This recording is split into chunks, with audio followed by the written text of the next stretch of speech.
Ok, eh ben, bonjour mesdames. On a, comme indiqué, on est là pour partager, pour revenir sur votre expérience, sur votre témoignage du 17 mars, pas 17 octobre. Par rapport à tout ça, je vous propose de vous réafficher effectivement le déroulé de notre séance. Voilà. Est-ce que c'est bon pour vous le partage? Oui, oui, Voilà. c'est bon. Voilà, merci Stéphanie, merci Sylvie d'accepter de partager, de repartager votre expérience, votre témoignage. Voilà, c'était autour de votre départ. On avait parlé d'un départ plutôt positif d'une entreprise à énergie positive. Donc voilà, avec ce titre très accrocheur. Voilà, on est folle, on a quitté une entreprise à énergie positive. En quoi ce modèle nous a révélé au point d'avoir besoin d'aller voir ailleurs. Voilà. Donc je vais vous laisser vous présenter tout à l'heure. Rappel de l'objectif, c'est bien une deuxième chance avec l'enregistrement. Donc on fait un enregistrement pour les absents. Et puis l'idée c'est de continuer à échanger, tisser des liens. On va en profiter toutes les trois. Voilà, donc il y aura, je vais vous demander de vous présenter. On va être sur une phase de témoignage. Voilà, je vais noter mes questions, mes questions au fur et à mesure. Ah, il y a Pascal qui nous rejoint, trop bien. Je vais noter mes questions. On va noter avec Pascal nos questions et puis on pourra vous les poser dans un autre temps, dans un deuxième temps.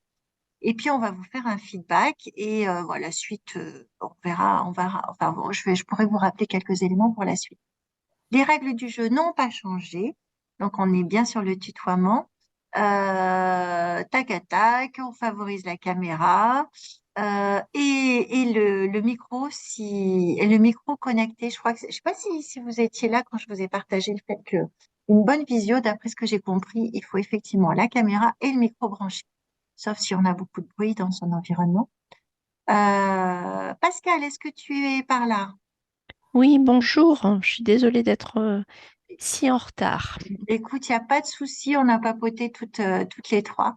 Est-ce que toi, tu peux laisser ta caméra ou c'est un problème pour toi? Ah, bah super, voilà. Non, non, je reviens.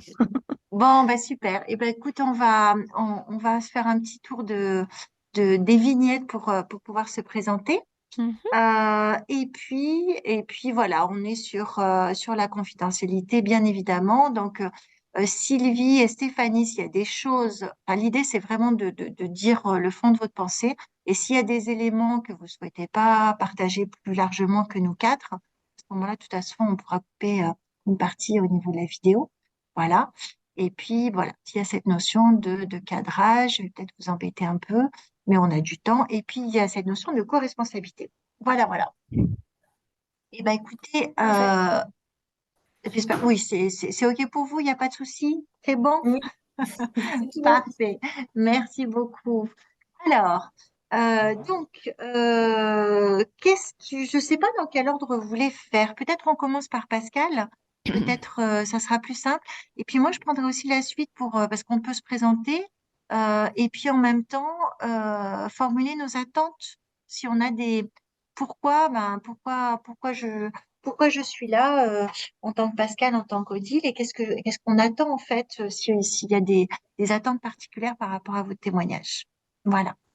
Pascal, je te donne la parole. Ok, On essaye de prendre une minute, pas plus, pour se oui, présenter, formuler nos attentes. ça marche.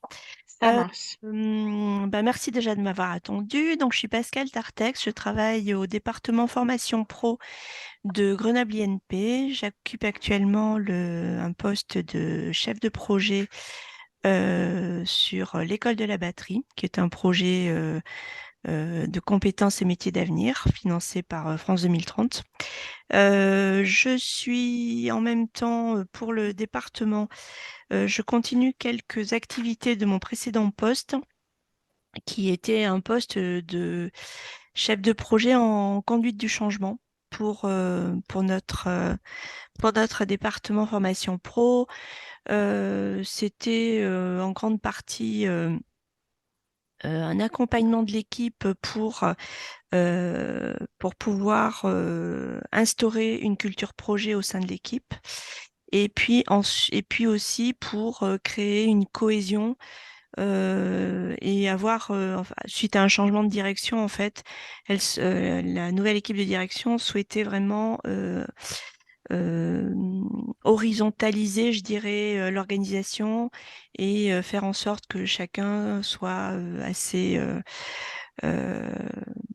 assez autonome, assez indépendant et puisse travailler sous une forme un peu d'organisation libérée, même si c'est un très très grand mot pour la structure que l'on est, parce qu'on appartient quand même à la fonction publique. Donc la libération et la liberté n'est quand même pas de mise à tous les étages.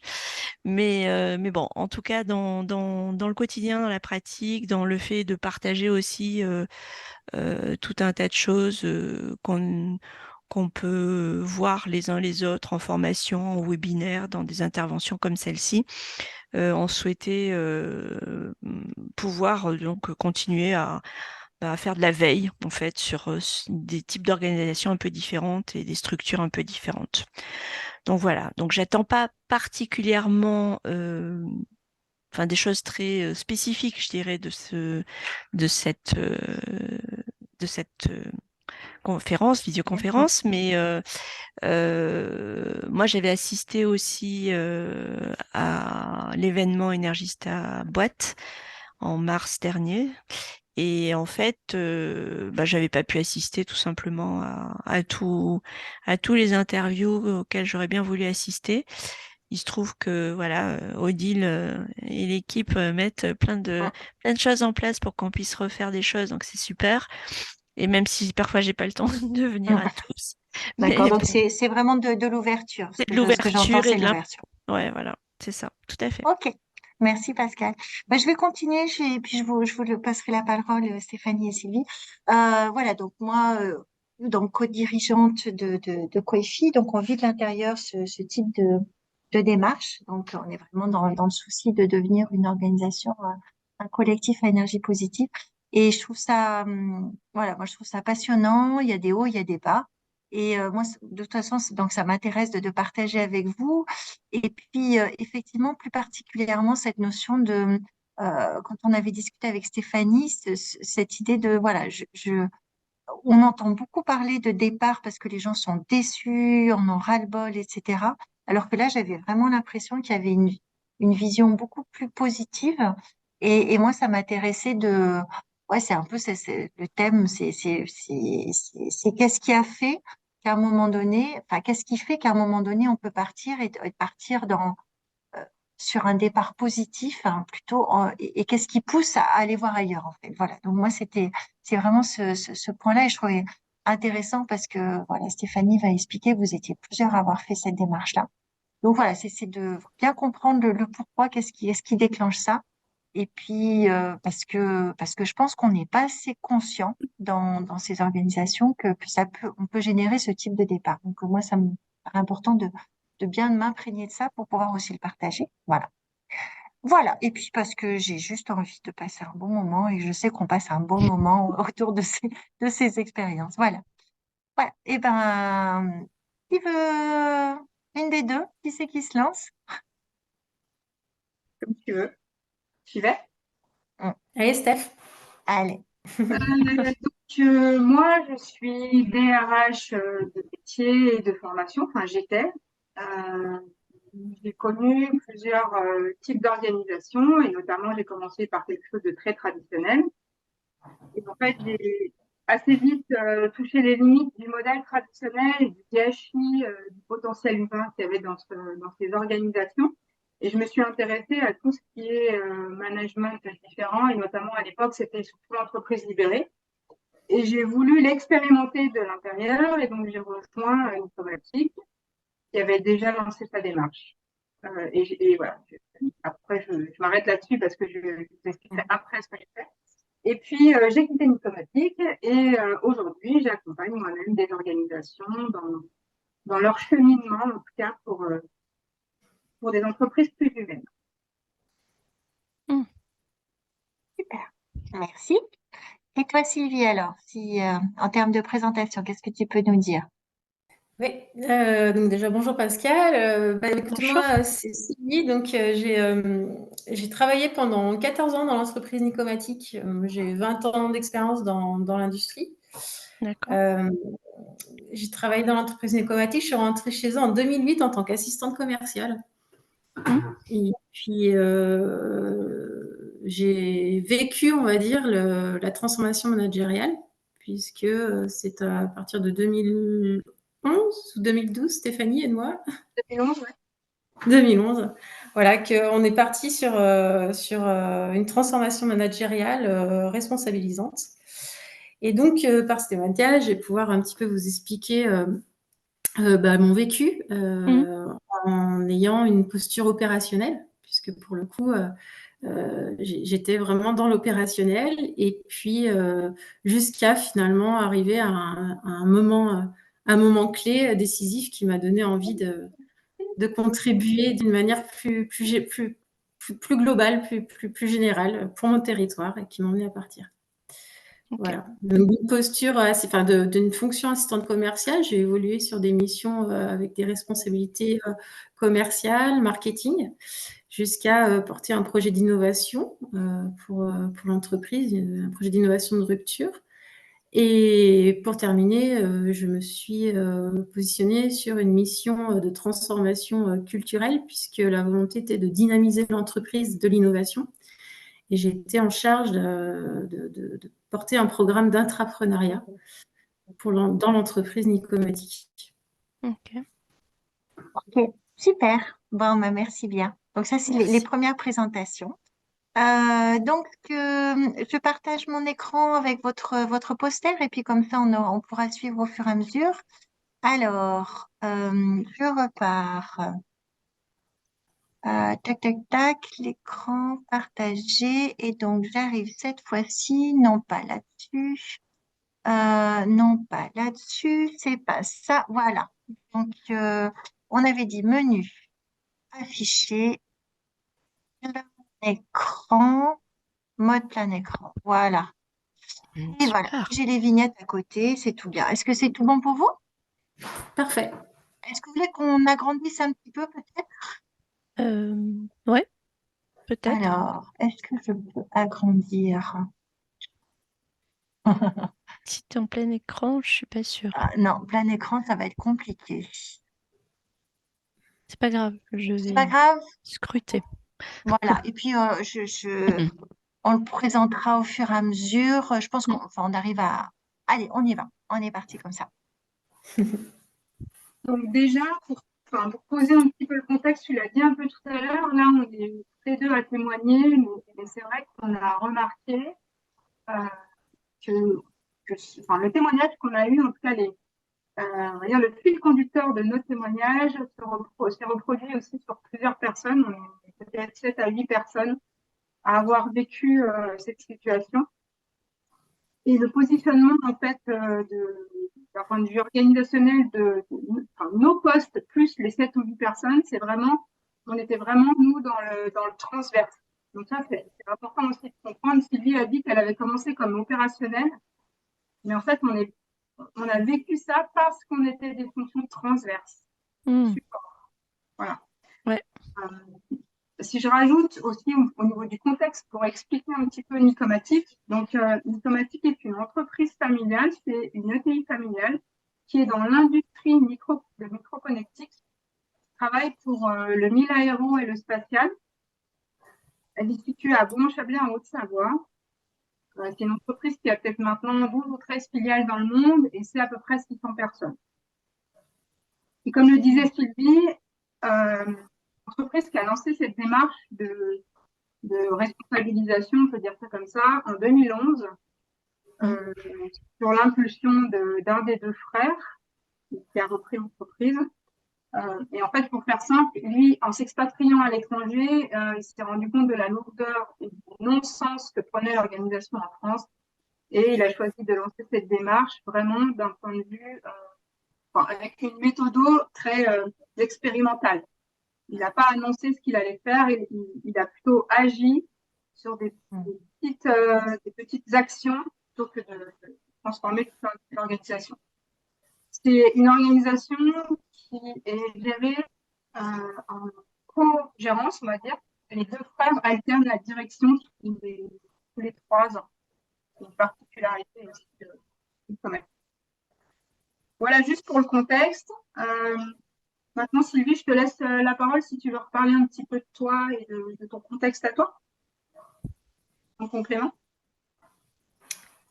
Mon contexte à moi.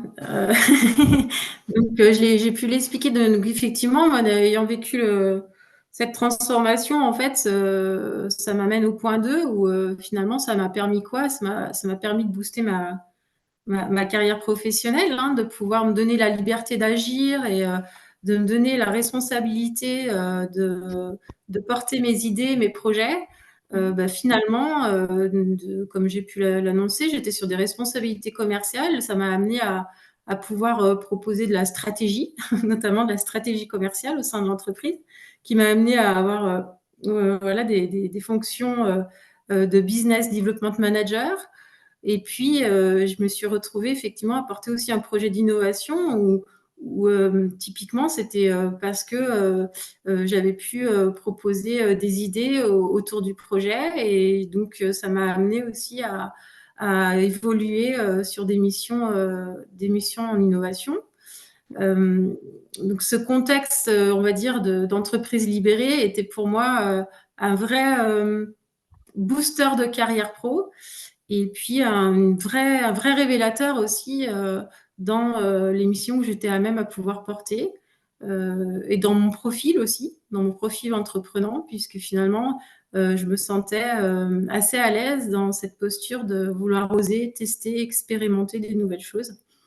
Donc, voilà, je me suis retrouvée par cette dynamique managériale à œuvrer également pour ma propre carrière, tout en m'engageant dans les projets et les nouvelles missions de l'entreprise Nicomati. Très bien. Moi, si je fais le parallèle, donc moi, je suis arrivée en 2017, vraiment par choix. Moi, j'avais ciblé Nicomatique. J'ai eu l'opportunité de postuler parce qu'ils ont créé un poste, ils ont ouvert un poste de DRH qui n'existait pas avant. Ils avaient l'ambition de remettre de l'humain dans le comité de direction, parce que la fonction RH n'était absolument pas représentée d'un point de vue stratégique. Et du coup, en les rejoignant, ce qui les a intéressés dans mon profil, c'est que j'étais formée au coaching. En fait, ils voulaient vraiment un RH qui ne soit pas process RH, mais qui soit vraiment quelqu'un tourné sur l'humain et l'accompagnement humain et l'accompagnement de la transformation. Et du coup, j'ai créé mon poste de A à Z, parce qu'il n'y avait pas vraiment de cadre. Et du coup, j'ai créé un poste que j'ai appelé développement des ressources humaines, justement pour se différencier du poste de ressources humaines. J'avais une vraie intention de révolutionner un peu les ressources humaines et ce poste-là. Mhm.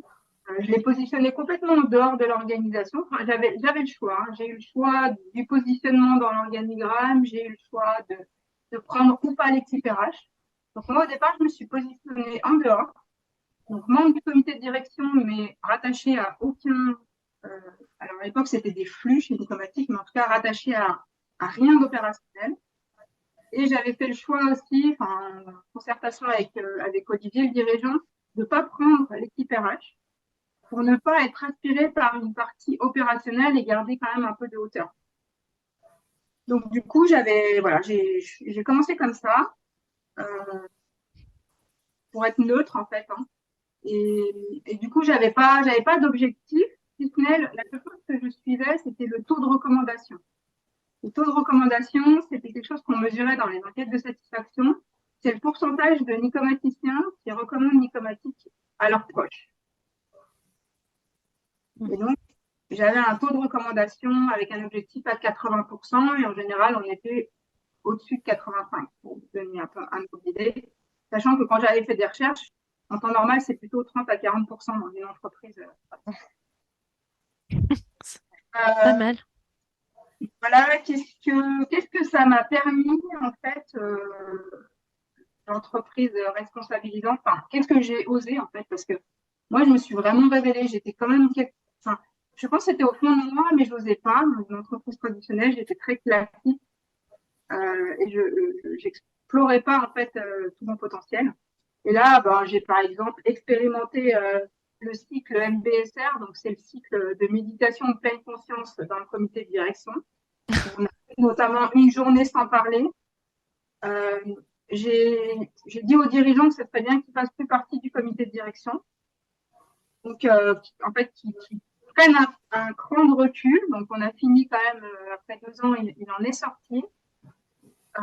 Je me suis permise voilà, tout un tas de choses au niveau créatif, au niveau des outils. On a aussi beaucoup développé tout ce qui est développement personnel dans l'entreprise. Donc, avec Procedcom, avec Cartman, par exemple. Enfin, voilà, j'ai lancé pas mal de choses. On a testé un management du département que j'ai pris après en management 2 ans après. On a testé un management à 3 têtes avec une élection par élection, enfin, avec une élection sans candidat. Enfin, voilà, des choses comme ça. Donc, j'ai beaucoup expérimenté. J'ai créé la partie consulting de Nicomatic sur les 10% d'exploration qu'on a. Donc, on a 10% d'exploration qu'on peut utiliser à faire autre chose sans forcément avoir d'objectif ni de rente de compte. Et du coup, moi, j'avais créé la partie consulting. Voilà un peu ce que l'entreprise responsabilisante a pu me permettre de faire. En fait, le mot était écrit sur la fiche de l'audace. Finalement, c'est assez, comment dire, c'est un environnement qui est propice justement à la prise d'initiative. Donc après, c'est aussi être audacieux d'y aller et d'exprimer ses idées, de les porter. Donc c'est audacieux à tous les niveaux. Donc c'est vrai que Stéphanie, elle a pu expérimenter beaucoup de choses. Finalement, l'audace, ça amène à quoi? Ça amène à expérimenter des choses, tout simplement. Moi-même, j'ai pu expérimenter au niveau commercial des approches clients différenciantes, où j'ai pu effectivement accompagner mon équipe commerciale sur une approche, on va dire, plus portée par marché, dans un premier temps. On était très orienté catalogue, prix. On s'est retrouvé à plutôt comprendre nos marchés pour pouvoir proposer nos services. Et puis après, on a même été sur la mutation métier des ventes jusqu'à l'approche par la valeur. Comment on vient proposer de la valeur différenciante aux clients et même plus parler de produits ni de services, mais parler de valeur à vendre à nos équipes. Donc, ces aspects, c'est de l'audace en fait. On va expérimenter des nouvelles choses, on vient proposer des nouvelles choses. Après, il faut effectivement pouvoir aussi engager les gens avec vous, avec vos idées, avec vos envies, avec vos croyances. Et là, ça nous amène au point 3, où on va pouvoir parler de cadeaux, mais on va pouvoir aussi parler de cailloux. Et si on résume, du coup, les cadeaux, on les a déjà un peu dit, mais la permission, le pouvoir de prendre les initiatives, on avait donc une grande confiance de la part du dirigeant, budget illimité, parce qu'on était dans plutôt quelle création de valeur tu vas avoir avec ton budget plutôt que quel coût tu vas me faire dépenser. Pas forcément de compte à rendre de manière court terme. C'était vraiment en fait un accord qu'on avait sur la vision. Et ce qui suivait, c'était vraiment est-ce qu'on avance dans le sens de la vision. Après, comment on avance et à quelle fréquence, ça, c'était pas, on n'était pas attendu non plus là-dessus. Le droit à l'erreur et la liberté du comment, ça, on l'a dit. Donc ça, c'est tous les cadeaux qui sont pas aussi faciles à apprivoiser, parce que quand on arrive dans une entreprise, et moi, qu'on m'a dit budget formation illimité, j'étais perturbée aussi, parce qu'on est aussi s'auto-censurer sur les budgets. Voilà. Donc, il a fallu apprivoiser tout ça, mais en tout cas, beaucoup de cadeaux dans cette organisation. Et puis après, les cailloux, parce qu'on est aussi là pour raconter les deux faces de la pièce. Tu veux parler un peu des cailloux, Sylvie? Des cadeaux aussi. Bien sûr, ouais, non, mais... Je veux bien un petit peu, on est là pour étoffer, pour donner des illustrations de notre vécu. Donc, c'est vrai qu'au niveau des cadeaux, moi, typiquement, je vous ai fait part que j'avais été à un moment donné en charge d'un projet d'innovation de rupture. bon, bah, ça a été un échec pour l'entreprise. Après, faut-il accepter que c'est pas qu'un échec, mais surtout de l'apprentissage. Tant dans mon vécu, en tant que personne qui portait le projet, ça a été dur, parce que quand un projet d'innovation, de rupture, où il y a eu beaucoup d'investissements, il y a eu beaucoup de communication autour du projet, tombe à l'eau, parce qu'on a su, pour vous donner un peu d'infos, on a pu faire émerger l'innovation, mais on n'a pas su la mettre à l'échelle sur le marché. On voulait vendre des valises de maintenance aéronautique, alors qu'on a des commerciaux qui ont l'habitude de vendre de la connectique. Donc, forcément, rester dans son modèle existant, ça avait ses limitants. Donc, en fait, tout ça, c'est génial parce que aujourd'hui, je peux vous en parler pendant des heures. Ça peut vous intéresser. Par ce vécu, en fait, j'ai pu capitaliser un maximum d'informations. On a pu maximiser un maximum d'informations. L'entreprise a pu apprendre de cette expérimentation.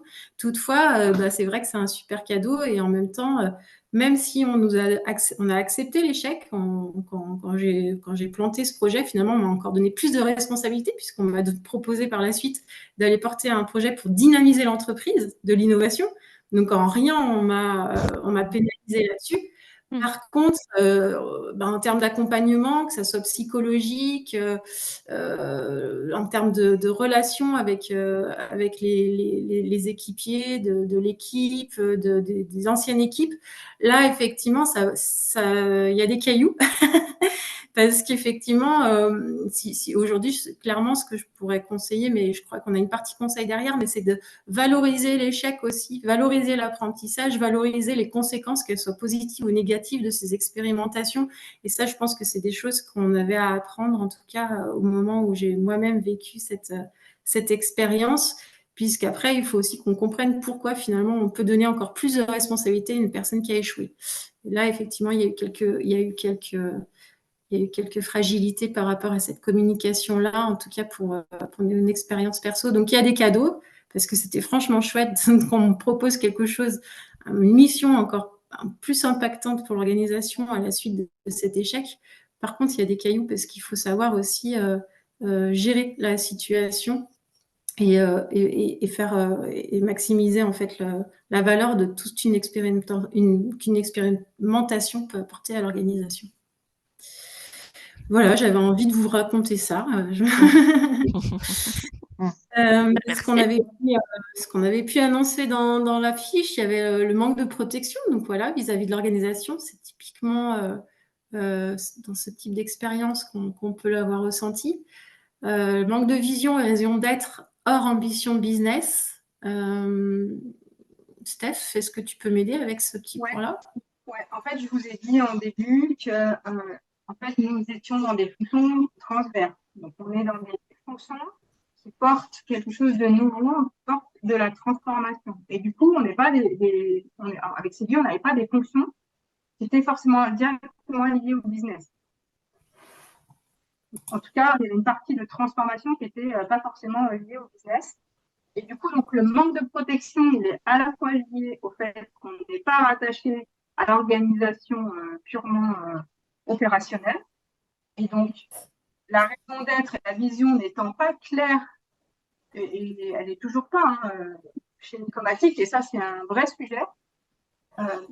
Les seules lignes qui peuvent ressortir sont très axées autour de la croissance et du développement. Alors, même s'il y a des lignes dans la stratégie autour de l'entreprise responsabilisante, etc., nos fonctions, même si elles étaient encouragées par l'un des deux dirigeants, c'est comme si elles n'étaient pas reconnues ou légitimes au niveau de l'organisation. Parce que, en tout cas, mon sentiment, c'est que la raison d'être de Nicomatic et la vision n'étant pas suffisamment explicite à la hauteur de ce qu'on faisait, en fait. Et en fait, c'est comme si on avait une légitimité un peu cachée. Et dès qu'on est un peu en mouvement ou dès qu'on est un peu dans l'échec, on vient nous chercher finalement sur des résultats qui pourraient être en lien avec le business. Et ça, c'était hyper inconfortable, en fait, cette partie-là. Et du coup, le troisième caillou, c'était le manque de reconnaissance. Valorisation de nos actions parce que pas lié directement à de la performance. En fait, c'est ce qu'on appelle, maintenant je connais le grand mot, alors je vais en profiter, l'ambidextrie. La fameuse ambidextrie où il faut savoir gérer l'opérationnel et aussi l'expérimentation. Et c'est vrai que c'est là où des fois ça manquait un peu de transparence et de compréhension de qui fait quoi. Ouais. Et aussi notre enjeu à nous de persévérer, encore une fois, dans les expérimentations qu'on portait à l'entreprise. Excuse-moi, c'est quoi le grand mot que tu as appris donc Oui. maintenant? C'est l'organisation ambidextre. Ah Quand oui, tu arrives à justement inscrire l'ambidextrie, quand tu arrives à inscrire l'expérimental avec le quotidien, L'opérationnel. ouais, l'opérationnel, le quotidien qui fait vivre l'entreprise à l'instant T. Et pour moi, ce qui raccroche les deux, c'est la raison d'être. En fait, une entreprise qui n'a pas une raison d'être claire et affichée, forcément, elle se retrouve à être très business. À être très, j'ai pas entendu, excuse-moi.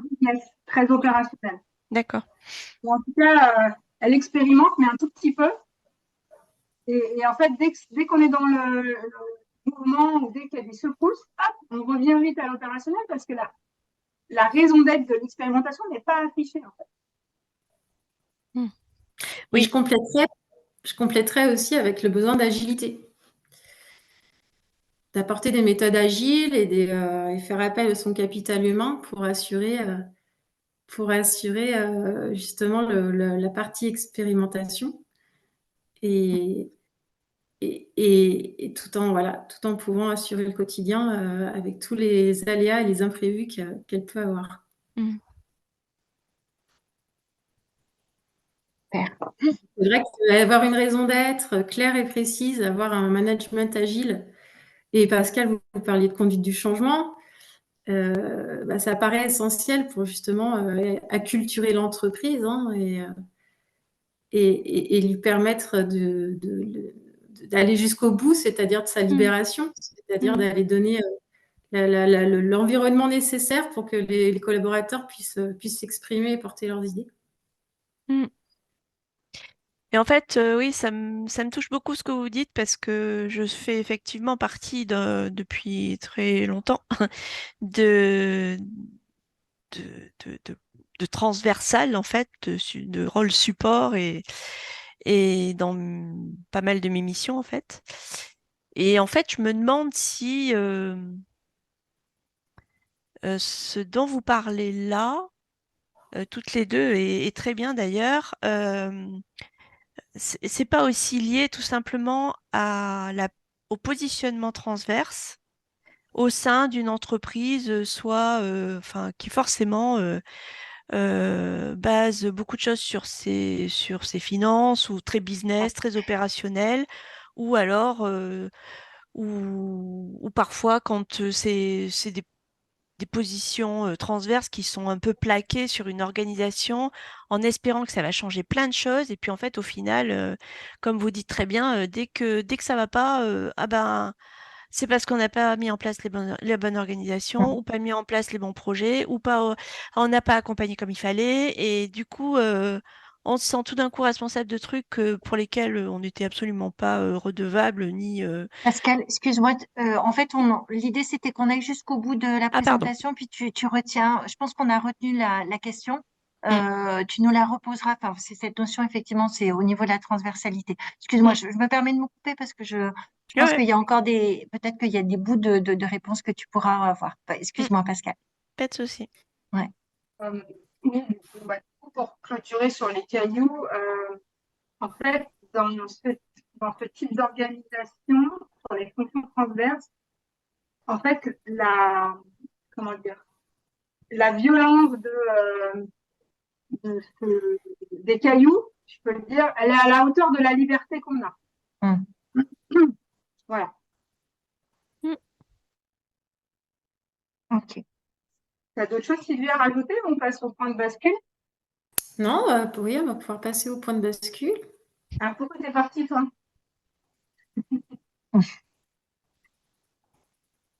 Pourquoi tu es partie, Sylvie? Moi, j'étais encore dans les cailloux, en fait. Je voyais notre petite bulle, notre vécu, difficultés relationnelles, doutes, sentiment d'illégitimité, d'incompréhension, décalage avec l'opérationnel. Mais non, je crois que tu as tout dit, Stéphanie. Oui, c'est vrai qu'il y avait même un manque de clarté. Alors moi, je l'ai vécu encore plus fort que Stéphanie par rapport à ça.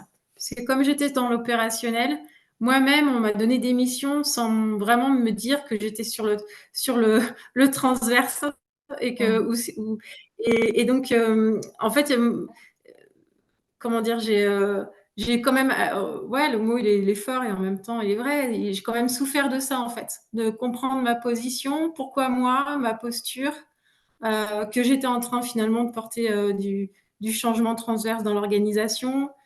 Enfin, moi j'ai vraiment vécu tout ça. Voilà, on m'a pas dit Sylvie de Mathieu va faire ça, cette mission-là, pour faire une transformation de l'entreprise. Voilà. Moi, c'est vraiment par mon profil entreprenant que j'ai vécu tout ça.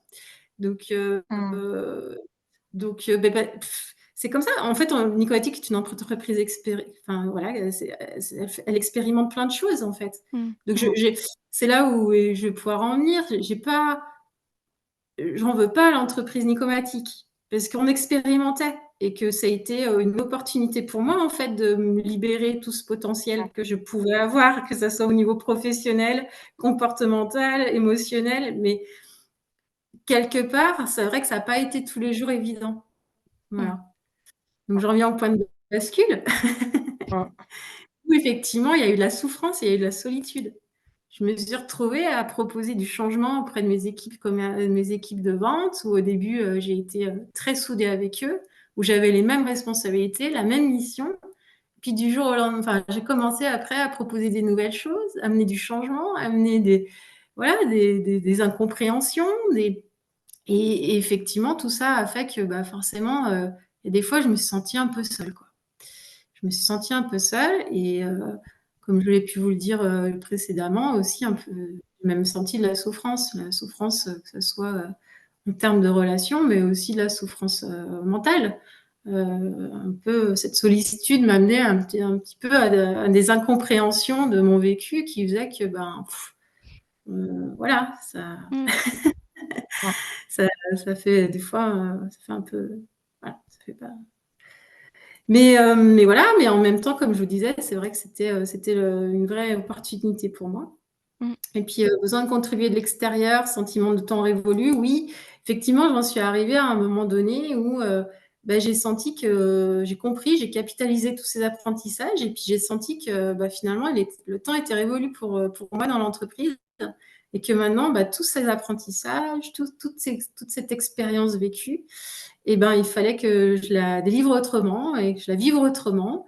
Et donc, j'en suis arrivée à partir de cette entreprise avec le cœur lourd parce que 14 ans d'engagement, c'est pas évident et en même temps convaincue que j'avais besoin de contribuer d'une manière plus globale, toucher, aider mon territoire.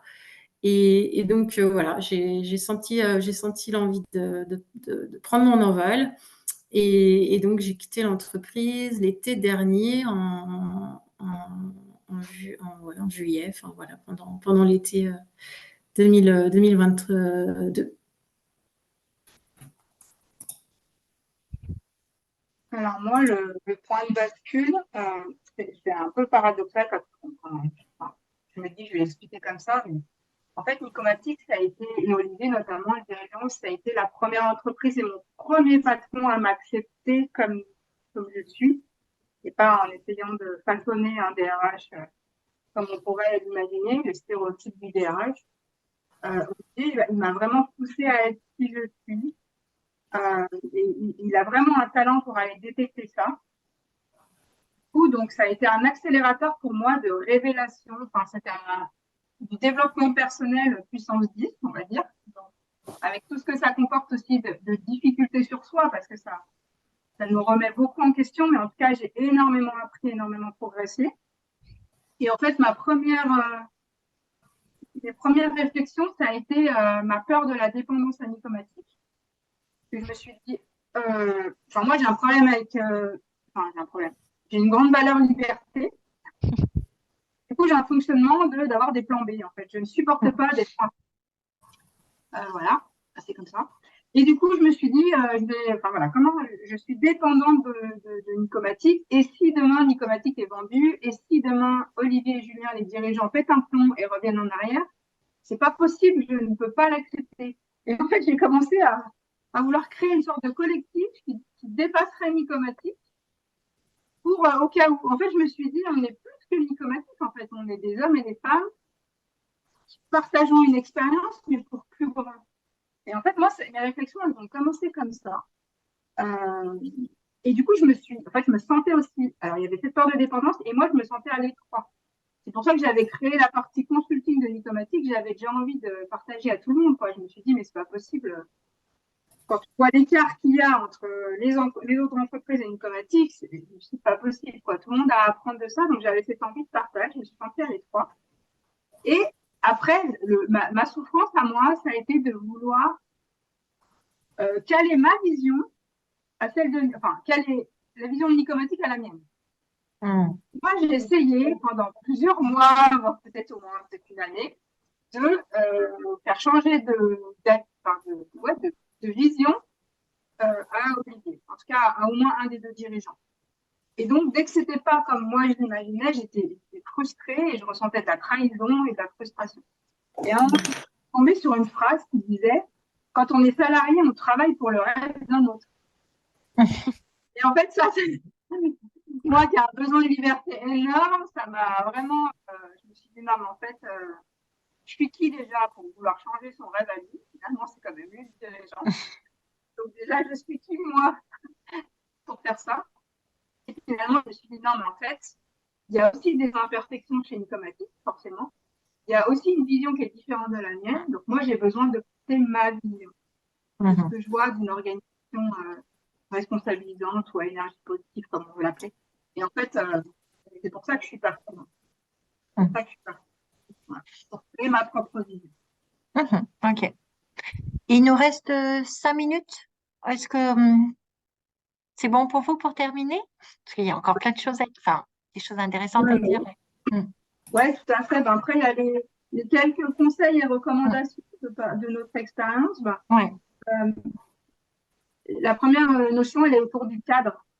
Donc, comme je disais, par exemple, quand on n'a pas de budget, ben, finalement, ça peut être encore plus limitant que d'en avoir un. Donc, chez Nicomatic, il y a très, très peu de cadres. C'est vraiment voulu.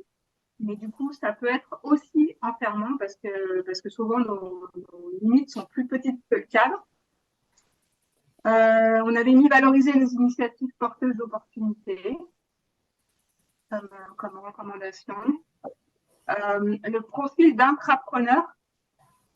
En fait, ce que disait Sylvie, hein, on devient des intrapreneurs un peu par, pas par défaut parce que c'est pas ça, mais on a cet aspect du coup innovation, on a cet aspect opportunité, on a cet aspect responsabilité qu'on a dans l'organisation, et donc on est comme des mini chefs d'entreprise de notre propre fonction finalement, de nos propres responsabilités.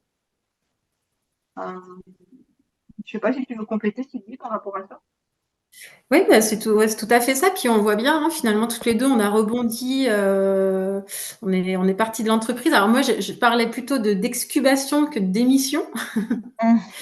Parce que l'idée, c'était ça, c'était se dire, par tout ce qu'on a appris, on vient interagir, on vient contribuer autrement, mais quelque part, on est dans l'écosystème de l'entreprise. Et l'intrapreneuriat, bah oui, parce que alors, il y a intrapreneuriat, parce que moi, je proposais un programme d'intrapreneuriat, donc je proposais aux collaborateurs de venir avec leurs idées et on les aidait à retranscrire cette idée en innovation, en projet d'entrepreneuriat. Donc, le collaborateur faisait appel aux ressources de l'entreprise pour développer son projet. Mais il y avait intrapreneuriat, en tout cas, nous, dans notre posture avec Stéphanie, c'est ça, c'est qu'en fait, moi-même, typiquement, à travers ce que j'ai appris, aujourd'hui, je propose donc du conseil en stratégie management de l'innovation. En fait, c'est clairement ça, c'est qu'en fait, quelque part, on menait notre propre entreprise dans l'entreprise. C'est-à-dire qu'en développant mon programme d'entrepreneuriat, j'ai vu des limitants, j'ai compris plein de choses. Et de ça, j'ai appris tellement que finalement, j'ai envie de partager mon expertise ailleurs, à l'extérieur de l'organisation. Donc finalement, moi j'aime bien le principe entreprendre pour apprendre. Hein. On a entrepris dans l'organisation, on a appris, et maintenant on entreprend notre propre entreprise. Voilà, notre propre activité. Donc ouais. Je sais pas si j'ai j'ai parti un peu, non, peut-être, mais voilà, Stéphanie, tu as parlé d'intrapreneuriat, je voulais repréciser en quoi on intraprend. Ouais. On ose, on intraprend en fait. Et sur le dernier conseil, c'est autour de la raison d'être. Hein. Ça, on en a suffisamment parlé, mais en tout cas, c'est hyper important d'avoir en fait un phare assez clair pour pouvoir expérimenter. On parle de cadre, mais dans le cadre, la raison d'être fait partie du cadre en fait. Hein. Il faut que toute l'énergie aille dans le même sens. Voilà, les conseils. C'est super clair. Après, j'en aurais d'autres. Hein. Ah. Bah vas-y. Je l'ai peut-être pas dit il y a 3 mois, il y a 6 mois en arrière, c'est ce qu'on disait, mais typiquement, moi je pense qu'aujourd'hui, de ce vécu, on voit bien quand même que l'audace, le changement, la transformation, la conduite du changement, ça a du bon, mais il faut accompagner le collaborateur dans son bien-être. Et donc, moi, j'aurais des conseils, c'est de structurer aussi ses RH, ses ressources humaines, pour pouvoir justement permettre aux entreprises RH de porter cette culture du changement, mais aussi de permettre l'environnement sécuritaire psychologique aussi, pour que le collaborateur puisse s'exprimer, mais en sécurité, et qu'il puisse se sentir bien dans dans tout ça. Donc, j'aurais tendance à penser que les RH se doit de prendre en charge cette acculturation et d'accompagner le bien-être de ses collaborateurs. C'est d'ailleurs pour ça, avec Nicomatic, je ne sais pas où ils en sont aujourd'hui, mais l'expérience, on parlait d'expérience collaborateur avec Stéphanie avant notre départ. C'est ça, c'est accompagner l'expérience réussie et lui permettre d'être ambassadeur quand il va partir, s'il part, parce qu'il n'est pas obligé, mais s'il a envie de partir comme nous, eh bien, c'est s'assurer qu'il sera ambassadeur de l'entreprise et qu'il sera toujours dans son écosystème aussi. Donc, je pense que ça peut être pertinent de profiter de la position centrale des RH dans une entreprise pour aider à tout ça. Super. Et la suite, en fait, c'est qu'il y a un avant et un après, mais du coup, on est plusieurs à se retrouver à l'extérieur de Nicomatic, que ce soit encore avec des nicomaticiens ou avec des ex-nicomaticiens pour continuer à porter une vision commune, quoi. Donc, c'est-à-dire qu'on a transcendé au-delà de l'organisation, on a vécu une expérience similaire, et c'est vrai que je parlais tout à l'heure d'Elsa, une de nos collègues aussi, une ancienne collègue. Enfin, dès qu'on travaille ensemble, dès qu'on a été nicomaticien et qu'on doit travailler ensemble après, il y a une certaine forme de fluidité, comme si on avait, en fait, on sait travailler ensemble, on a partagé quelque chose. C'est assez fort. Comme si on se reconnaissait. C'est chouette. Ouais. Comme aujourd'hui, on l'a fait en impro, mais on sait très bien que ça va fonctionner et qu'il y a une confiance, il y a un vécu qui crée un lien fort. Un lien fort, tout à fait. Ça serait encore ressenti, je pense, lors de ce témoignage avec vous, c'est que tout à fait. Je crois que les choses sont plutôt bien passées. Tout à fait. Ben oui, super. Écoute, super. merci. On a tous les éléments de votre poster là. Donc merci pour toutes ces explications, ce partage. Pascal, ce que je te propose, c'est avec des questions courtes, si on a des questions, voilà, si on a des questions, donc poser une question courte pour avoir une réponse courte, parce qu'il nous reste plus qu'un quart d'heure pour terminer. Voilà, donc moi je sais que j'ai une ou deux questions. Ouais, la question que je reformule de tout à l'heure, c'est est-ce que justement le rôle de les postes en support transversal comme ça ne sont pas tous plus ou moins amenés à avoir les cailloux là dont vous parliez, même s'il y a quelques cadeaux qui sont pas toujours les mêmes selon les organisations, mais les cailloux en tout cas de sentiments de solitude, de souffrance, parce que c'est pas souvent très clair et qu'on nous pose souvent un poste transverse en imaginant qu'on peut résoudre un peu tout et sans vraiment Mm, se poser les vraies questions de l'organisation mm, autour, de la structuration mm, de ce poste par rapport aux autres. Surtout dans la conduite du changement et dans tout ce mm, genre de poste. Mais je me retrouve un peu dans ce que vous avez mm. raconté. Donc, quelque part, ça me Donc, parle. est-ce que ces cailloux sont vraiment spécifiques de l'expérience psychomatique ou aussi en lien avec simplement le fait d'être sur des postes transverses, en fait? Mm, mm. Dans quelle mesure vous pouvez jauger le poids de ces deux éléments? Euh, En fait, si je rajoute là récemment, il y a un manager qui est parti, Mm. une manager. Donc, elle était vraiment dans un atelier, hein, donc en production. Ouais. Et en fait, en échangeant avec elle, là, je l'ai vue il y a un mois, je retrouve Mm, finalement les mêmes cailloux. Donc, en fait, nous, au départ, on avait analysé ça alors, sur un poste transverse, mais finalement, elle était quand même manager d'une unité. Et finalement, elle en a aussi souffert et elle est aussi partie euh, pour, pour en grande partie les mêmes raisons, quoi. Mm. C'est dur mm, à dire, et c'est dur de comparer par rapport à une autre organisation parce qu'on n'a pas eu des postes comme ça dans une autre organisation. mm, Mhm, mhm. mhm. Ok, ok. Ok. Moi, j'avais une question sur votre dernier conseil et recommandation. J'ai du mal à comprendre en fait cette notion de le conseil et la recommandation, c'est de valoriser les initiatives créatrices d'opportunités pour l'entreprise et pour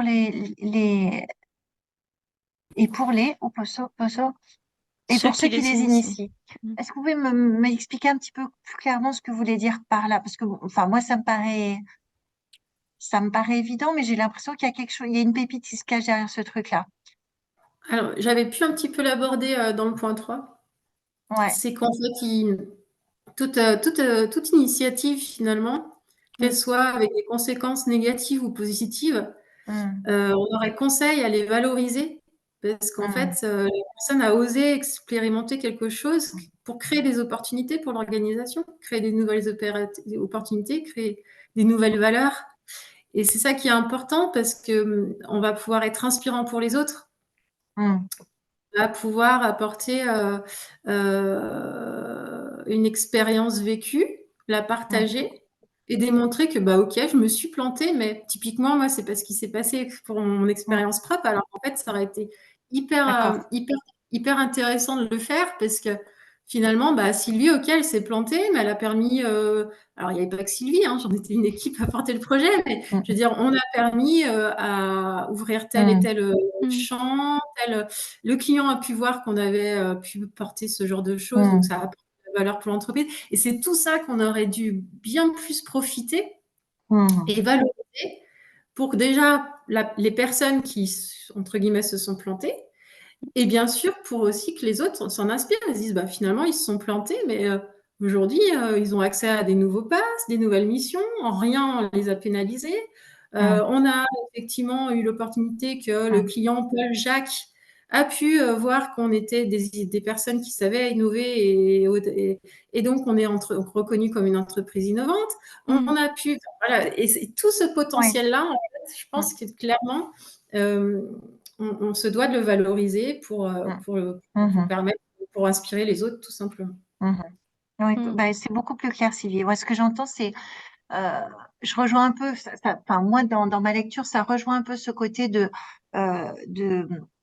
une mission qui n'a pas été donnée clairement et donc pas reconnue. Et c'est vrai que quand, à travers une expérimentation, bah, même si on se plante, Mm. en tout cas, il y a de toute façon toujours des apprentissages qui se font et qui sont utiles à la personne, mais aussi au collectif. Et Mm. que la valorisation et la reconnaissance en fait de ces apprentissages sont super importantes. Mm. C'est ce que j'entends. D'accord. Ok. Merci. Merci. Super. Pascal, est-ce que tu as une autre question? D'autres questions? Euh,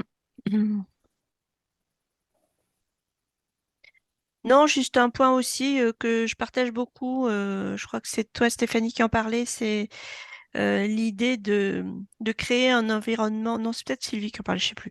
Un environnement psychologique sécurisant pour les collaborateurs. Mm. Et c'est voilà, c'est ce que c'était un peu ma conclusion de mon précédent poste. Donc c'est tout à fait ça. C'est-à-dire donner de la place aussi aux gens et permettre qu'ils puissent s'exprimer, mais qu'il y ait Mm. une cohérence aussi. C'est-à-dire qu'on peut donner une liberté, mais très souvent, enfin, moi, j'ai pas eu cette chance d'avoir eu aussi une entreprise qui me permette d'avoir d'oser et de me tromper réellement en allant jusqu'au bout. Et très souvent, en fait, c'est plutôt OK, tu peux proposer plein de choses, tu peux tester plein de choses, mais au final, bah, si ça fonctionne pas, c'est non, non, mais moi je sais. Donc quelque part, on n'a pas la place pour s'épanouir, ni pour exprimer que ça va pas, ou ni pour exprimer ou oser, ou tout simplement expérimenter quelque chose de nouveau. Donc ouais, ça c'est un point de vigilance à avoir si on veut vraiment Mm. être une entreprise à énergie positive, à mon Mhm. avis. Mm, Tout à fait, ouais. Ouais. voilà. En tout cas, moi, je suis en train de reprendre mes notes et je crois que j'ai pas de questions. Vous avez été super claires Mm, toutes les deux. Et je pense que vous avez bien mis en avant les points clés. Donc voilà, moi, je sens pas un besoin de questions. Ce qu'on pourrait faire, Pascal, c'est peut-être, oui. en termes de, justement, tu as commencé, mais peut-être de, de, de formuler Mm. quel retour on peut leur faire, en fait. Bah, nous, quel enseignement on tire, en fait, de tout ça? Est-ce que c'est les deux, trois points clés? Moi, je sais que je les ai notés au fur et à mesure, mais je peut-être dire en quoi on repart plus riche, nous, de ce que vous nous avez donné. Euh, Est-ce que tu veux commencer, Pascal? Est-ce que tu veux que je commence? Oui, si tu veux. Enfin, moi, ce que je disais là juste à Mm, l'instant par rapport à l'environnement psychologique sécurisant, je trouve mm, ça super mm, important. Et par rapport au droit à l'erreur aussi, qui doit être, comment dire, véridique, sincère, profond et pas stigmatisant. mhm, Euh, donc, c'est-à-dire qu'on se donne les moyens à mon avis, et ça, vous l'exprimiez dans l'idée de la raison d'être très précise, en fait, qu'on se donne les moyens d'aller au bout de ce qu'on présente, c'est-à-dire, OK, on veut être une entreprise à énergie positive ou alors on veut donner la possibilité à chacun d'innover, d'oser, de faire des choses, mais allons jusqu'au bout et soit on le valorise ou alors qu'est-ce que ça veut dire pour nous et pourquoi c'est important pour nous. Donc se poser aussi ces questions-là en termes d'organisation ou de direction en tout cas, mais de faire en sorte que ça résonne en fait mm, au sein de l'organisation globale et que ça puisse apporter effectivement, porter des fruits, mm, que ce soit même dans des situations positives ou négatives, mais que ça puisse réellement porter des fruits pour tous et que ça permette d'avancer. Donc, mhm, ouais, moi, c'est ça les enseignements que je peux en retirer, ouais. mhm. Super, Mm. super. Merci, Pascal. Euh, Euh, Merci à vous. D'ailleurs, tu m'as permis de rajouter une couche, moi, par rapport à là où j'en étais dans mes réflexions. Mm. Moi, ce que je retiens, c'est effectivement, pour faire du pouce par rapport à ce que tu dis, Pascal, c'est que souvent on dit avoir le droit à l'erreur, c'est bien beau, mais en fait, moi, ce que j'ai réalisé, ce que j'ai conscientisé, c'est que c'est bien beau de donner le droit à l'erreur, mais en fait, on le donne. Ce qui est important, c'est de marquer le coup, c'est-à-dire que pas simplement l'accepter, mais c'est aussi de le valoriser dans le sens où, bah voilà, Mm. si difficulté, si erreur, d'aller jusqu'à, bah, on vous demande effectivement de partager les enseignements, de pouvoir en parler, de pouvoir le rendre, enfin quelque part ouais, les reconnaître Mm. pour que aller jusqu'au bout, en fait, quelque part, ça boucle la boucle. Donc, je trouve ça super intéressant enfin, en tout cas, moi, perso, ça m'aide à conscientiser ça. Mm. Le deuxième truc que j'ai adoré, c'est cette notion où est-ce que l'avait dit, que effectivement, de donner pas de cadre, de donner pas de cadre, de donner un budget illimité, c'est encore plus difficile que d'avoir un budget finalement d'une certaine façon. Donc ça, je trouve ça, enfin, je trouve ça très bien de pouvoir voilà, le poser comme ça. Et puis ce que j'ai beaucoup apprécié et qui va m'aider, je pense, c'est, je crois effectivement cette notion de, c'est bien beau d'avoir une raison d'être, mais n'oublions pas dans une raison d'être, que ça soit sur un service, une équipe ou une entreprise, c'est de vérifier que la raison d'être va pouvoir effectivement englober cette partie expérimentale, innovation, développement, pour que tout le monde s'y retrouve en fait, d'une certaine façon, pour que tout le monde ait quelque part ce cadre qui lui permet d'avancer. Moi, j'ai trouvé ça vraiment super intéressant. Puis voilà, enfin moi en tout cas, ce que vous avez synthétisé en termes de cadeaux et cailloux, je trouve que c'est un super beau résumé et je pense que beaucoup d'organisations, de structures, entreprises à énergie positive peuvent se retrouver là-dessus avec vraiment ces points de vigilance que vous avez soulignés qui sont très, très importants. Bah, franchement, merci beaucoup, beaucoup, beaucoup, beaucoup, beaucoup, beaucoup. J'ai l'impression à chaque fois de, mais vraiment là, j'ai fait un carton plein là, donc je repars avec plein de choses. Est-ce que, pour terminer, vous avez envie de dire un petit mot toutes les deux? Bah, si on avait toutes les quatre, voilà, à dire un petit mot pour conclure. Voilà, on va dire ça comme ça. On... Qu'est-ce qu'on a envie de dire avant de partir? Moi, je pense au mot grandir. J'ai grandi depuis 6 mois et je grandis tous les jours et c'est surtout par l'échange et voilà, par ce type d'événement qu'on vient de mener qu'on se permet, qu'on s'autorise à grandir. Donc, j'ai envie d'utiliser ce mot-là, en tout cas de mon côté. Super, merci Sylvie. Moi, il y a le mot affection. J'ai beaucoup d'affection pour cette entreprise et pour Olivier. Et en fait, comment dire, je veux pas que ce qu'on ait dit, tu vois, qu'on retienne que le négatif de ça, parce qu'en fait, c'est quand même une superbe entreprise, mais après, à titre individuel, c'est très challengeant, quoi. Mais l'organisation, elle est vraiment géniale. Moi, j'ai encore beaucoup d'affection et je travaille toujours avec eux, d'ailleurs.